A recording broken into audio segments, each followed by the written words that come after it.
ಸಿದ್ಧಾರೂಢ ಯತೀಶ್ವರಂ ಶಿಷ್ಯ ಪ್ರಶಿಷ್ಯ ರೂಪೇಣ ಬೋಧಕಂ ಗುರುಮಾಸಿ ಯದಂಗ್ರಿ ಕಮಲದುಂಡಂ ತಾಪತ್ರಿವರ್ಕಂ ಶಾಂತೈತಿ ಪದ್ಮಂ ದೇವಿ ಸಿದ್ಧಾರೂಢ ಮಹರ್ಷಿ ಅದ್ವೈತ ಸಾರ್ವಭೌಮ ಚಕ್ರವರ್ತಿ ಜಗದ್ಗುರು ಸಿದ್ಧಾರೂಢರಾಯನ ಎಲ್ಲರನ್ನು ಸ್ಮರಿಸುತ್ತಾ ಸ್ವಸ್ವರೂಪರಾದ ಪರಮಪೂಜ್ಯ ಶ್ರುತಿ ಬ್ರಹ್ಮನಿಷ್ಠ ಶಿವಾದ್ವೈತ ಭೂಷಣ ವೇದಾಂತ ವಾಗೀಶ ಮದಂಚಾರ್ಯ ವಿಭೂಷಿತ ಅನಂತ ಶ್ರೀ ವಿಭೂಷಿತ ಪರಮಪೂಜ್ಯ ಡಾಕ್ಟರ್ ಶಿವಕುಮಾರ್ ಮಹಾಸ್ವಾಮಿಗಳ ಚರಣಾರವನ್ನು ವಂದಿಸುತ್ತಾ ಯಾವ ಈ ಬಿಜಾಪುರ ಗ್ರಾಮದ ಆದ್ಯ ದೇವರಾದ ಸಿದ್ದರಾಮೇಶ್ವರ ಮಹಾಸ್ವಾಮಿಗಳ ಕರ್ತೃಗತಿಗೆ ಹಣಿಮಣಿದು ಈ ಯಾವ ಜ್ಞಾನ ಯೋಗಾಶ್ರಮ ಬಿಜಾಪುರದ ಸೇವಾಶ್ರಮದ ಪರಮಪೂಜ್ಯ ಸಿದ್ಧಾರೂಢ ಸ್ವಾಮೀಜಿಯವರ ಮೂರ್ತಿ ಸ್ಥಾಪನೆಯ 19ನೇ ವರ್ಷದ ಮೂರ್ತಿ ಪ್ರತಿಷ್ಠಾಪನೆ ನಿಮಿತ್ತವಾಗಿ ಮಾತೋಶ್ರೀ ಪಾರ್ವತಮ್ಮನವರ ಮೂರ್ತಿ ಸ್ಥಾಪನೆಯ 7ನೇ ವರ್ಷದ ಕಾರ್ಯಕ್ರಮ ನಿಮಿತ್ತವಾಗಿ ಯಾವ ಈ ಬಿಜಾಪುರ ಗ್ರಾಮದ ಸಿದ್ಧಾರೂಢ ಮೂರ್ತಿ ಕಾರ್ಯಕ್ರಮದ ಸ್ಥಾಪನೆಗಾಗಿ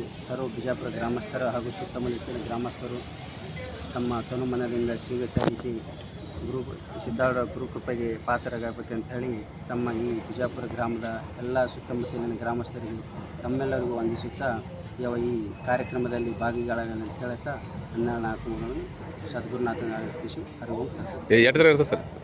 ಎಷ್ಟು ದಿನ ಇರುತ್ತೆ ಜಾತ್ರೆ? 3 ದಿವಸ 30, 31, 1 ಅದರ ವಿಶೇಷತೆ ಏನು ಅಂದರೆ ಈ ಸಿದ್ಧಾರೂಢರು 1836 ಜನವರಿ 26ನೇ ತಾರೀಕಿರಂದು ಜನಿಸಿ ತಮ್ಮ 43 ವರ್ಷಗಳ ಪರ್ಯಂತರ ಈ ಬರೆಗಾಲಿನ ಸಂಚಾರ ಮಾಡುತ್ತಾ ಇಡೀ ಭಾರತ ದೇಶವನ್ನು ತಮ್ಮ ಬರೆಗಾಲಿಂದ ಸಂಚಾರ ಮಾಡುತ್ತಾ 43ನೇ ವಯಸ್ಸಿಗೆ ತಮ್ಮ ಹುಬ್ಬಳ್ಳಿಯ ಕ್ಷೇತ್ರವನ್ನು ಪುಣ್ಯಕ್ಷೇತ್ರವನ್ನಾಗಿ ಮಾಡಿ ಅವರು ಜನಿಸಿದ್ದು ಚಳಕಾಪುರದಲ್ಲಿ ಐಕ್ಯಾಗಿದ್ದು ಕರ್ಮಭೂಮಿ ಹುಬ್ಬಳ್ಳಿಯನ್ನಾಗಿ ಮಾಡಿಕೊಂಡು ತಮ್ಮ ಕ್ಷೇತ್ರವನ್ನು ಹುಬ್ಬಳ್ಳಿಯನ್ನಾಗಿ ಮಾಡಿದ್ದಾರೆ. ಅಂಥ ಹುಬ್ಬಳ್ಳಿಯ ಸಿದ್ಧಾರೂಢರು ಈ ಬಿಜಾಪುರ ಗ್ರಾಮದಲ್ಲಿ ನೆಲೆಸಿದ್ದಾರೆ. ಒಂದು ಮೂರ್ತಿ ಸ್ಥಾಪನೆಯಾಗಿ 19ನೇ ವರ್ಷದ ಕಾರ್ಯಕ್ರಮ ನಿಮಿತ್ತವಾಗಿ ಇಲ್ಲಿ ಬಿಜಾಪುರದ ಸೇವಾಶ್ರಮದಲ್ಲಿ 30-31 ಒಂದು ಕಾರ್ಯಕ್ರಮವನ್ನು ಹಮ್ಮಿಕೊಂಡಿದೆ. ಪ್ರತಿ ವರ್ಷದ ಈ ವರ್ಷವೂ ಕೂಡ ವಿಜೃಂಭಣೆಯಿಂದ ಈ ಕಾರ್ಯಕ್ರಮ ನಿರ್ವಹಿಸುತ್ತಿದೆ. ಆದ ಕಾರಣ ತಾವೆಲ್ಲರೂ ಸದ್ಭಕ್ತರು ಹೀಗೆ ಗುರುಕೃಪೆಗೆ ಪಾತ್ರರಾಗಬೇಕಂತೇಳಿ ನನ್ನ ಮತಗಳನ್ನು ಅರ್ಪಿಸ್ತೇನೆ. ಸರಿ, ಹೆಸರು ಪ್ರಬೋಧಾನಂದ ಸ್ವಾಮೀಜಿ.